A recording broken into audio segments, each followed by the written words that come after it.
कानी बहू। किशोरी लाल जी के बेटे राघव की शादी की बात जगह जगह चल रही थी, लेकिन किशोरी लाल जी को कोई लड़की पसंद ही नहीं आती थी। और उसकी एक ही वजह थी, किशोरी लाल जी का लालची होना।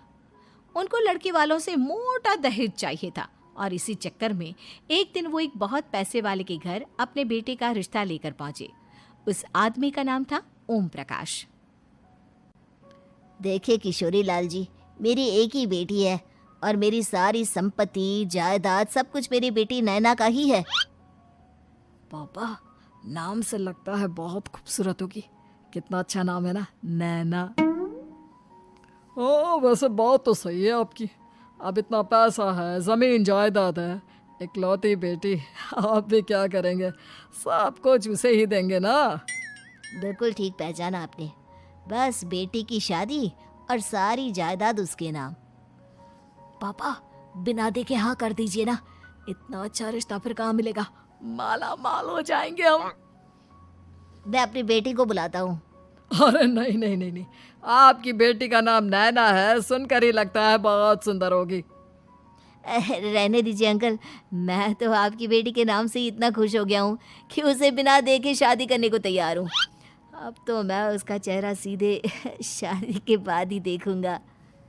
और इस तरह राघव नैना का चेहरा नहीं देखता और उससे शादी कर लेता है। शादी के बाद अपनी सुहाग रात पर जब राघव नैना का घूंघट उठाकर देखता है तो नैना की आंखें बंद थी। कितने खूबसूरत हो तुम नैना, जरा अपनी आंखें खोलकर मेरी तरफ देखो तो सही। नहीं, मुझे शर्म आती है। अरे, मैंने तुम्हें शादी से पहले भी नहीं देखा, और अब अगर तुम आंखें खोलकर मुझे देखोगी भी नहीं तो मुझे अच्छा कैसे लगेगा? इससे पहले कि नैना अपनी आंखें खोलकर राघव की तरफ देखती, अचानक से लाइट चली गई और राघव नैना को पूरी तरह से देख भी नहीं पाया। अगली सुबह नैना राघव के लिए नाश्ता बनाकर लेकर आई। अरे ये क्या, आधा पराठा सेका हुआ है और आधा बिल्कुल कच्चा। ये तुमने क्या किया नैना? बहू, तुमने क्या आधा पराठा तवे से नीचे लटका कर रखा था, जो आधा सिका है और आधा कच्चा? मुझे जितना दिखेगा उतना ही तो सीखूंगी ना पापा जी। जहाँ जहाँ मुझे नजर आ रहा था वहाँ मैंने सीख लिया, जहाँ जहाँ नहीं दिखा वहाँ कच्चा रह गया होगा। इसका क्या मतलब है? ये कैसा मजाक कर रही है तुम? अरे बहू, तुमने इतना लंबा घूंघट क्यों लगाया हुआ है? देखो, हमारे घर में बहुओं को बेटी की तरह रखा जाता है, और फिर तुम तो इतना सारा माल लेकर आई हो। देखो, ये घूंघट डालकर रखने की कोई ज़रूरत नहीं है। हाँ नैना, पापा जी ठीक कह रहे हैं, तुम तो आराम से रहो, अपना ही घर समझो। नैना अचानक से अपना घूंघट उठा लेती है। अरे ये क्या पापा, नैना की तो एक आंख फूटी हुई है। नाम से नैना, लेकिन ये तो कानी बहू निकली।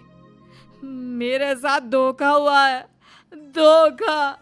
बिना दिखाए अपनी कानी लड़की मेरे संग ब्याह दी। मुझे कानी बीवी नहीं चाहिए। मुझे अभी ओम प्रकाश जी से बात करनी पड़ेगी। आखिर उन्होंने मेरे साथ ऐसा किया क्यों? अरे, आप लोगों ने ही तो पापा से कहा था कि आप लोग शादी से पहले मुझे देखना नहीं चाहते। अब मेरे पापा पर क्यों इल्जाम लगा रहे हैं? अरे लेकिन उन्हें बताना तो चाहिए था ना कि तुम कानी हो, एक आंख से तुम्हें दिखाई नहीं देता। किशोरी लाल और राघव नाराज होकर ओम प्रकाश को अपने घर बुलाते हैं। पापा जी, ये आपने क्या किया? शादी से पहले बताया क्यों नहीं कि नैना की आंखों में परेशानी है? अरे, आप ही ने तो लड़की देखने से